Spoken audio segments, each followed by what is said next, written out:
knock their socks off. That's why I'm wearing such weird socks. You're gonna take it off and it'll be like, look at my socks. You were just waiting for the technicians. Kind of busy.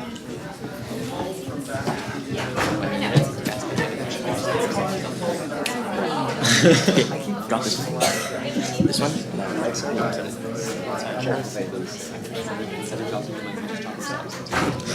You just gotta get your socks off. Yeah, this mic's not That's brilliant. Do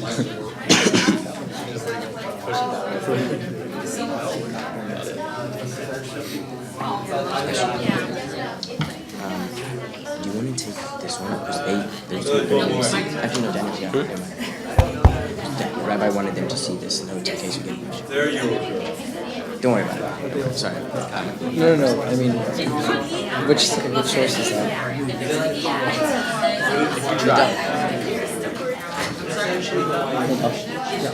Rabbi Rothbard usually wanted you to see it. Like, you sold this, right?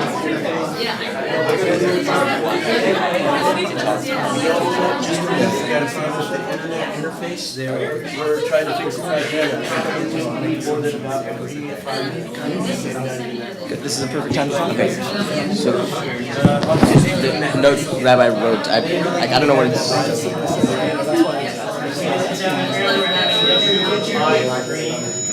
We have about a 3 to 5 minute delay. Apparently the live stream turned off. So we're getting the technician out here to see I'll change the mic angle. Keep the mic angle just like it is. Sorry. That's what made the feedback. Oh, I see.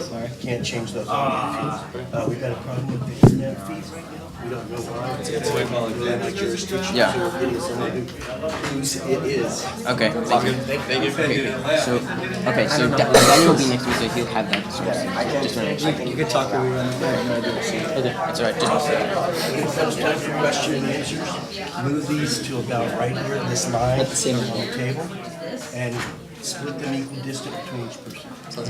okay. That way we'll have a loud enough signal. Thank you very much. So, who's this? Yeah, Daniel. Yeah. How they set up like iPad over there and also Actually, Jared. Jared, that might be smarter to put it on right here. That was in between you and Daniel. But I'm scared to move it now because he was like The feedback. Just keep it the same angle. afterwards. That's the internet technician. Perfect. Alright, thank you. Thanks so much.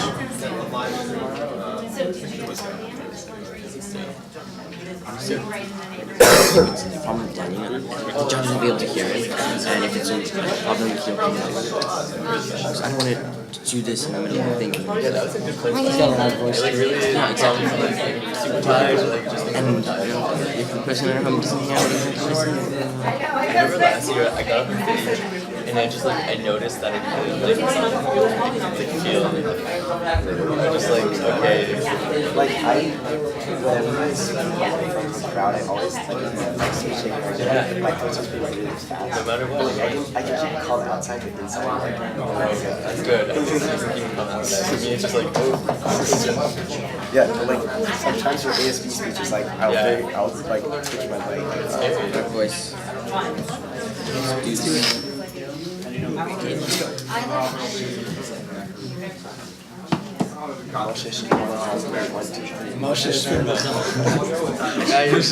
that guy has stuff, man. That guy's baggage. Not much.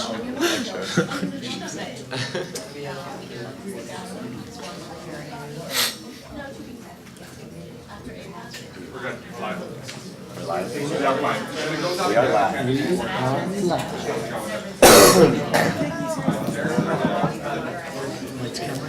Ladies and gentlemen, St. Jewish Academy, are you ready?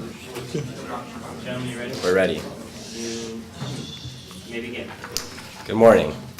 This Beit Din has ruled that Miss Rachel Rubenstein is liable to pay for all the damages that her self-driving car caused. The car, which falls under the halachic category of ox, deviated from normal behavior, and as it is her property, Ms. Rubenstein assumes all responsibility for it, even if circumstances are out of her control. Eliva Industries is not liable because we have determined that the car acted in accordance with the principle of pikuach nefesh. Furthermore, Eliva Industries must investigate this case instead of dismissing it to ensure that all is being done to prevent further damage caused by their self-driving cars. As mentioned, this Beit Din has determined the self-driving car to be of type shor, an ox. The Gemara in Bava Kama 9b to 10a categorizes an ox as something that moves around and causes damage. Unlike a fire and a pit, the ox is not, quote, forewarned from the beginning, which means inherently dangerous. The car's fundamental function is to move around while transporting people, just as an ox's fundamental function is to move around and help with farm labor. The car is also not considered forewarned because it is programmed to be as safe as possible. In Hilchot Nizkei Mamon 1.4, Rambam explains that the ox is considered tam, safe, until it gores on 3 separate occasions, when it then becomes mu'ad, forewarned. If an ox, a large beast, is not inherently dangerous, though can exhibit destructive behavior, then a self-driving car that is programmed to be as safe as possible is also not inherently dangerous, though destructive events may occur while it's in use. Next, we must decide who is responsible to pay for the accident. Our Beit Din has determined that only Miss Rubenstein is liable to pay for the damages caused by her car. We first reasoned that Eliva Industries cannot be held liable to pay for Mr. Shalom's property damages and health expenses. This is due to the ultimate consideration of human life throughout the self-driving car's programming, ensuring that all actions are taken by the vehicle to lead to the safest possible outcomes. This principle of Pikuach Nefesh, the preservation of human life, according to Shulchan Aruch Orach Chaim 328.2, is so important that one is even obligated to violate the laws of Shabbat to uphold it. Mishnah Sanhedrin 4.9, echoing Vayikra 19.16, teaches us that whoever saves a life, it is considered as if he has saved an entire world. The car swerved in order to avoid taking the pedestrian's life. We approve of Eliva's Industries' consideration towards protecting human life and cannot deem them liable for the damages. We then determined that Mr. Shalom is not liable to pay for the incident. The Gemara in Bava Kama 32a states, Isi ben Yehuda said, one who was running is liable since he changed from normal behavior. Mr. Shalom did not deviate from normal behavior. He was simply following New York traffic laws, and therefore he is not liable for the damages. Furthermore, in his responsa, Rabbeinu Asher states that a damager is not exempt from liability if they deviated from normal behavior. Additionally, Bava Kama 3.5 deliberates liability for property damages between a beam owner and a jug owner walking in a street. If the beam owner stopped, he is liable, but if he said to the jug owner, stop, then he is exempt. Miss Rubenstein did not warn Mr. Shalom that she would swerve into him, so Mr. Shalom cannot be liable. We finally reasoned that Miss Rubenstein must be deemed liable to pay for Mr. Shalom's damages. Bava Kama 3.10 explains that there are cases where one is liable for the actions of one's ox, even though he is exempt from his own actions. As we have established, the self-driving car is halachically an ox. Ms. Rubenstein is the owner of the self-driving car, thus, she assumes responsibility for its actions, even though she is not in direct control over it, leaving her with Mr. Shalom's bill. Miss Rubenstein did not act with any malicious intent, and none of the damages were done deliberately. Is she liable if the situation was completely out of her control? Halakha rules that a person is always warned of his or her actions, and therefore is liable even in situations completely out of said person's control. This teaching is derived from Bava Kama 2.6, which describes, a person is always considered warned or fully liable, whether accidental or intentional, whether awake or asleep. This means that a person is liable even if he or she is not in control, because they are always warned of the risks. Miss Rubenstein, despite the fact that she had no control over the situation, is considered warned according to the halakha, and must assume responsibility for the damages which her car caused. The Ramban, in his novella to Bava Metzia 82b, further states this idea of Adam Mu'ad Leolam, which means humans are always warned.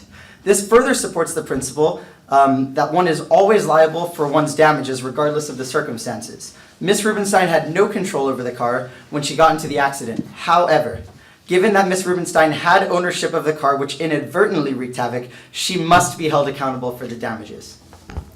Given Ms. Rubenstein's liability, we must decide for which damages she must pay. The Mishnah in Bava Kama 8.1-2 says that one who wounds his friend is obligated to pay 5 things: damages, suffering, medical expenses, time away from work, and embarrassment. Yet an ox only pays damages. This means that Ms. Rubenstein is to be held accountable for paying only damages explained in this Mishnah. We must also consider insurance as a factor. Rabbi Moshe Sternbach, in his Teshuvot Ve'Hanhagot, states that if you damage something that is insured, the person responsible for the damage is still liable and must pay. Even though Mr. Shalom might receive payments from his own insurance, this does not exempt Ms. Rubenstein from an obligation to make the requested payments should his insurance not cover the entire cost. That being said, New York state law requires every driver to have liability coverage insurance, and should Ms. Rubenstein's insurance company pay less than what Mr. Shalom requested, Ms. Rubenstein is required by the halakha to pay the difference, to keep in accordance with our position that she is fully responsible for payment.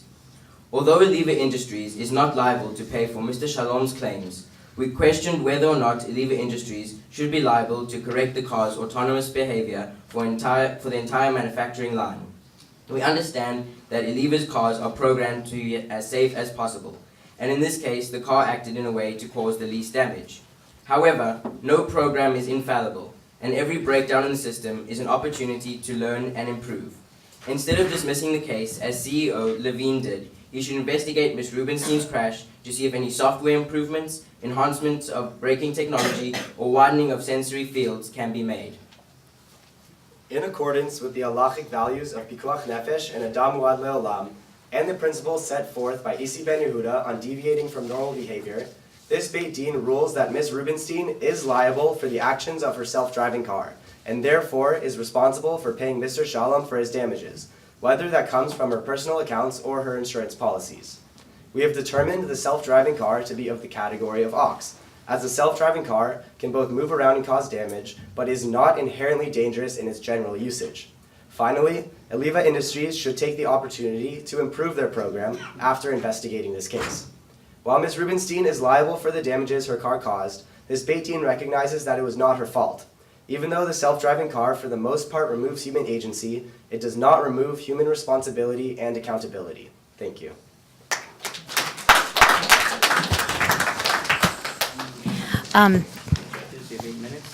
Thank you. You didn't deal at all with the pedestrian, and I'm assuming because we don't have that pedestrian, but if you could tell me a little bit more about how you would, divide up the damages. So we did not factor the pedestrian into our considerations because the pedestrian is unidentifiable. And so we were looking at different sources, and we found in Dvarim 21, there's a case of an unidentified corpse found in a field. And if we don't know who it is, then the nearest village pays for the funeral procedures and also the sacrifice and other goings on with the funeral. So from this we derive that if we don't know how this accident occurred, then the nearest person that we can identify should be responsible. Interesting. The other thing is, and other groups have done this too, that we're talking about this is because the creator of this vehicle minimized the amount of damage doesn't mean that it is not a damage-causing agent, right, to begin with. So given that level of damage that this thing could cause, I'm curious about why the creator of it is completely alleviated of responsibility, given the fact that a car, no matter how it's programmed, has the capacity to do great damage. So we categorize the car as ox, so we consider it Ms. Rubenstein fully responsible because it is her property. So we tried to follow the halakha as close as possible, and by our understandings, then it is her property, so it becomes her responsibility. Other groups might have seen it as fire. We did not see it that way. I'm going to focus on several things, a little bit carrying forward from where Laura is. Let me go back first to the concept of egla rufa, which you noted as being the basis upon which you assigned liability, notwithstanding the fact that the pedestrian most likely caused the accident. Isn't the issue in egla rufa the fact that there was a communal responsibility that had not been fulfilled, namely to provide an escort for the person, and that's the reason why you looked to the nearest town? For us, when we saw the damages that happened to Mr. Shalom, we saw that we have a person who had to take time off of work and the physical property of his car was damaged, and he personally suffered. And for us, that's also communal responsibility, where if something happened to this party, that's out of his control, and we need to pay him, and because he needs to continue to live life and pay for the damages that happened. That's a communal responsibility for the people who were a part of the incident to make sure that those damages are paid for. But where do you find, outside the concept of public tort, and public tort is defined in the context, for example, if you have a borber shasarabim, pit in the public thoroughfare, where do you find the notion that there's a communal responsibility for essentially private tort liability? Well, so he's been significantly handicapped to a great extent, and he's unable to contribute to society. So it's goes without being said that the society should do what it can to ensure that he can return to his job and contribute to society in the future. And that being said, if the pedestrian's identity does become clear at some point, the Moot Beit Din would strongly encourage the case to become reopened for further consideration. But given the urgency of this case in regards to Mr. Shalom's life, I think it's crucial that it's handled promptly. So let me vary the hypothetical a bit. Let us assume for the moment that in the course of the accident, the car is T-boned and Ms. Rubenstein had been killed. Who would be liable? So say that one more time. Sure. In the course of let's vary the case that we're dealing with.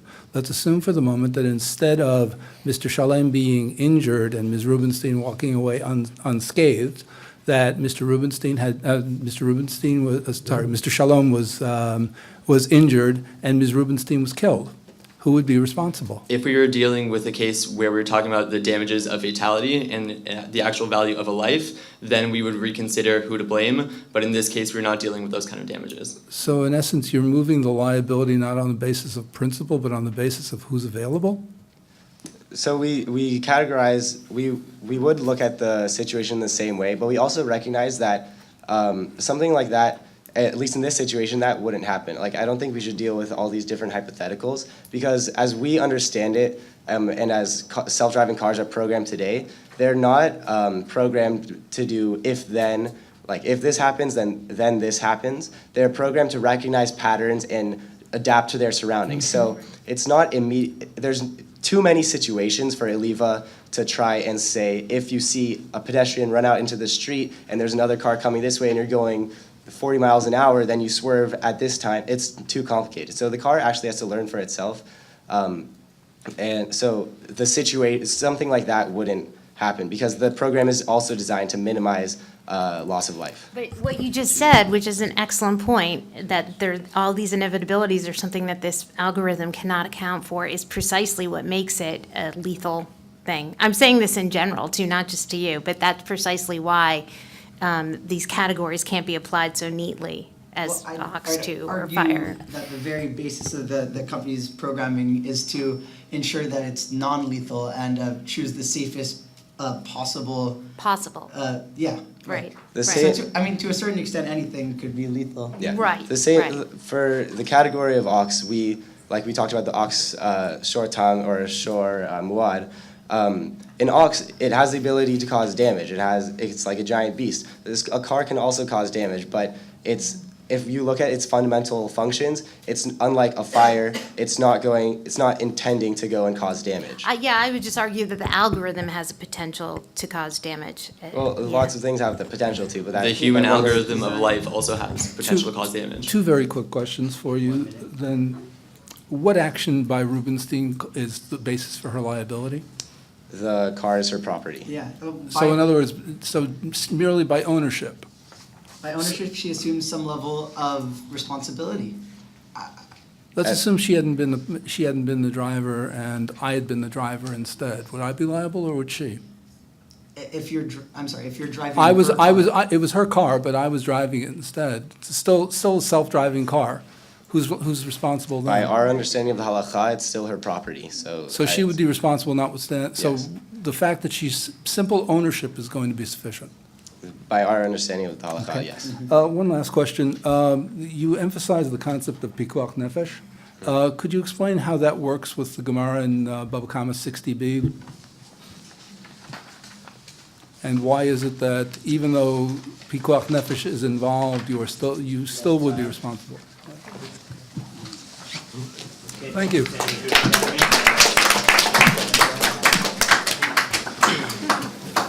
Dave, you, the girls' school is invited to prepare. There's a 5-minute break. Thank you. Good going. Thank you.